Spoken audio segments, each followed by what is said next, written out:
Welcome to Everything Casual, bringing you original football casual videos from the golden era of the 80s and 90s, right up to current day.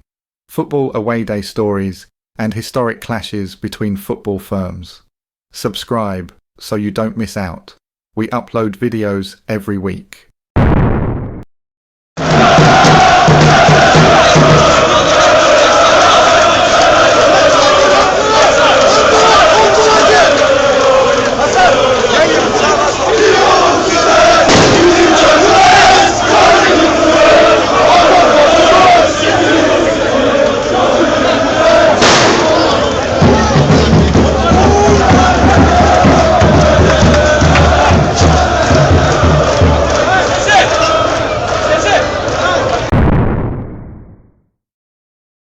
Today, we are looking at a time when British football firms called a truce on their rivalries and came together to iron out the Galatasaray Ultras and avenge the death of two Leeds lads that had been stabbed by the Turks the month before.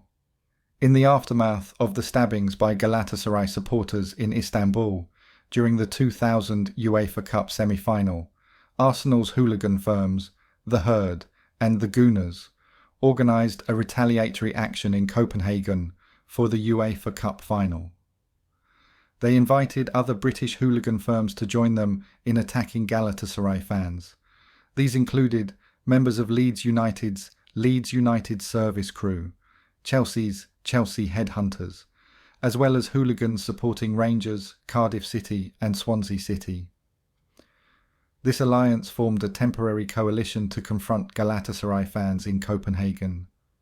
If anyone can confirm or deny this, then please let us know in the comment section, because I have heard conflicted stories about this, and about exactly who turned up, so if you do know the details, then drop a comment. Let's start with first-hand witness accounts from lads that was actually there, and then we will look at media reports and articles. The following is all in the own words of an Arsenal fan. Here we go. We flew out to Copenhagen a day before the UEFA Cup Final. We travelled with high hopes, considering we had a great side at the time, but we knew the team were missing a killer instinct. Following the double of '98, we had thrown away a number of opportunities of silverware. In my opinion, we should have won the double again in '99, but Fergie had different ideas. When we arrived, there were thousands of Galatasaray fans already in Copenhagen, and the atmosphere was very hostile.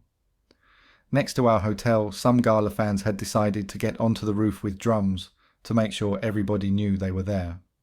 We kept a low profile in the city centre and headed to the quieter dock area. We had some beers in a bar and chuckled as a Danish Robert Redford lookalike sang Arsenal songs to a bemused restaurant full of Gala fans. On the way back to our hotel, we stopped at another bar. More Arsenal fans were arriving, and it was clear there were many others who had come along looking for trouble. We chatted to members of the British Armed Forces, Chelsea hooligans, Leeds hooligans, Swansea hooligans. All were there for a fight with the Turks to avenge the murder of the Leeds fans in Istanbul at the semi-final a few weeks before. Outside the bar, an Arsenal fan was stabbed by Gala hooligans. It was getting nasty. On the day of the match, there were thousands more Arsenal fans in the city. We managed to avoid the worst of the violence and made it to the stadium without too much bother. That evening we decided to avoid the city centre instead, staying in a bar near our hotel. It turned out to be a great night despite having the misfortune to meet up with the DIF Stockholm hooligan firm. They were a complete bunch of idiots that had been there for the trouble too. The bar owner threw them out before they could mug us. This is another Gunners fan account. I flew over on the day with my crowd of mates, 6 or 7 of us. We went to the city centre for a while, but, as you say, it was clear that there were hundreds, if not thousands, of British hooligans there who were not Arsenal fans. There were more England flags than Arsenal flags. We met one bunch of Leeds fans who had come looking to get revenge on any Turks they could find for the earlier stabbing of a Leeds fan. It infuriated me afterwards how the press wrote it up as rioting between Arsenal and Galatasaray hooligans. The Arsenal fans were there for the game, their other British fans were there for the fight. We saw the way things were going and quickly got to a bar well out of town, where we spent the day enjoying a few pints, chatting to the locals and avoiding hassle.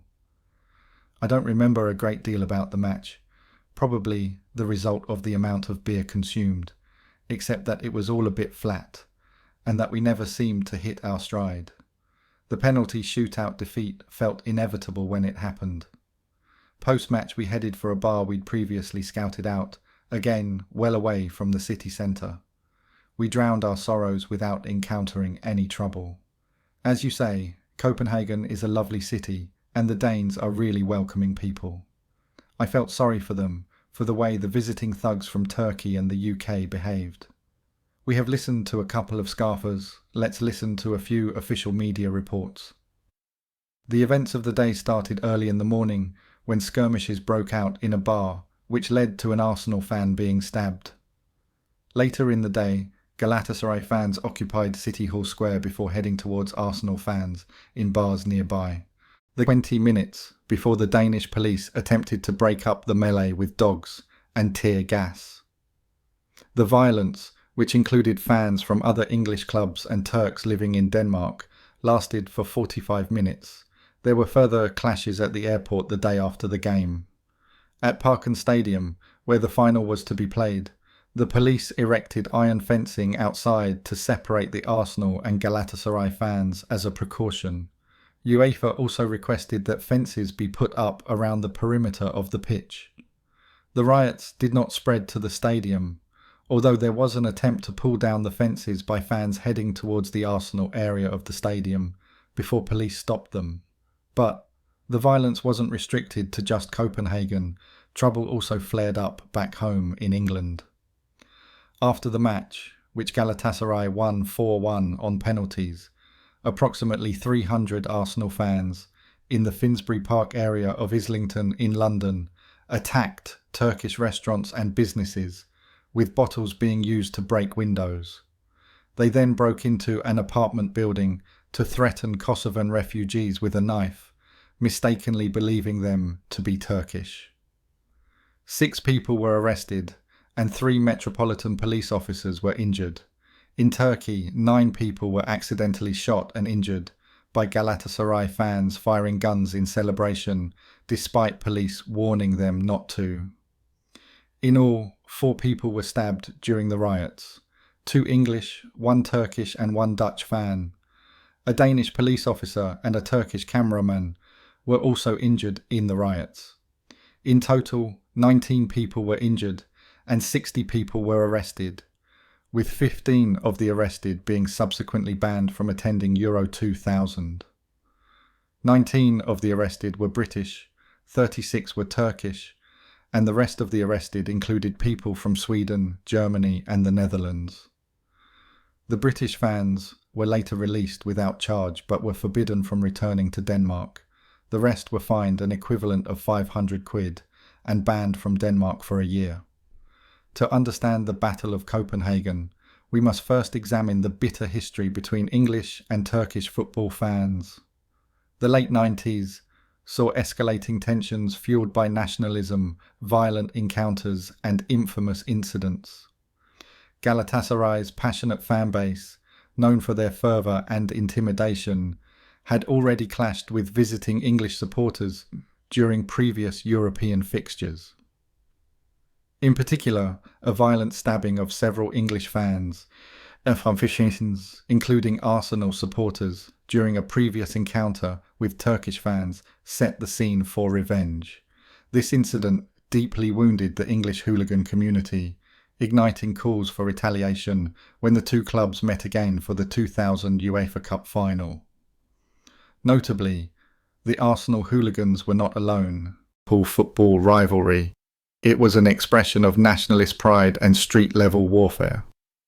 The Battle of Copenhagen exposed the dangerous evolution of football hooliganism, from local club rivalries to international vendettas. The cooperation between firms like Arsenal's and Leeds crews highlighted the increasingly organised nature of hooliganism. Today, the Battle of Copenhagen serves as a case study in football hooliganism's capacity for violence and organisation. Books like The Roots of Football Hooliganism and Academic Theses by Ramon Spige analyze these incidents to understand fan psychology and transnational